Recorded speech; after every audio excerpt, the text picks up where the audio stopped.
नमस्कार, हार्दिक आपका हृदय से स्वागत करता है। आज हम एक बहुत ही सरल कहानी के जरिए एक गहरे सत्य को समझने की कोशिश करेंगे। तो चलिए इस बात को समझने की शुरुआत एक सवाल से करते हैं। एक ऐसा सवाल जो हमारे हर रिश्ते और हर बातचीत की कह सकते हैं कि बुनियाद है कि हमारे शब्दों में आखिर कितनी ताकत होती है। हमारी जो कहानी है वो एक घर में हो रही बहस से शुरू होती है और इस बहस की जड़ में है एक कड़वी सी शिकायत। तो होता यह है कि पति बात की शुरुआत करता है और अपनी ही शादी को अपनी फूटी किस्मत का नतीजा बता देता है। सारा का सारा दोष बस किस्मत पर। और फिर पत्नी का जवाब भी ठीक उसी अंदाज में आता है कि भाई मेरा भी हाल कुछ ऐसा ही है। बस यहीं से टकराव की नींव पड़ जाती है। लेकिन बात यहीं खत्म नहीं होती। जो बात महज एक शिकायत से शुरू हुई थी वो अब तेजी से बिगड़ने लगती है।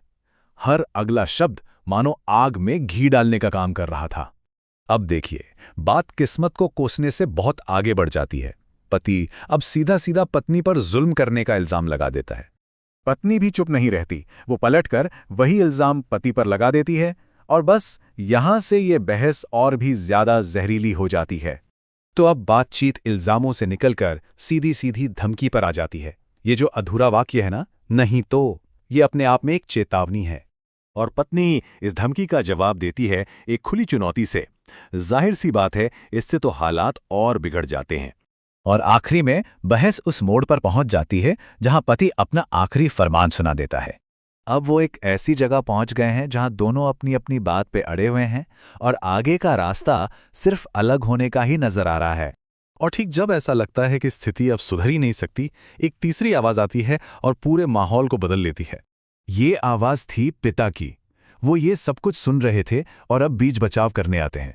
आप समझ लीजिए जैसे किसी तूफान के बीच अचानक एक ठहराव आ गया हो। पिता का सिर्फ एक वाक्य माहौल को बदल देता है, एक नया नजरिया दे देता है।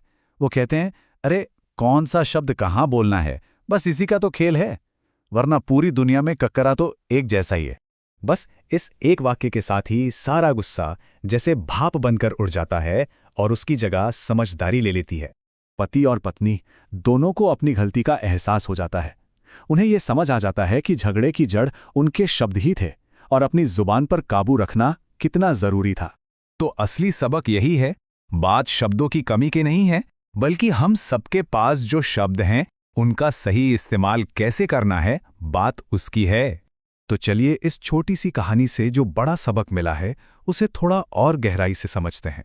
यहाँ पर जो ककहरा या वर्णमाला है वो दरअसल भाषा के उन औजारों का प्रतीक है जो हम सभी के पास हैं, एक जैसे। और ये कहानी बहुत खूबसूरती से दिखाती है कि किसी भी बातचीत का नतीजा इस बात पर निर्भर करता है कि हम इन औजारों को कैसे इस्तेमाल करते हैं, रिश्ते बनाने के लिए या उन्हें बिगाड़ने के लिए।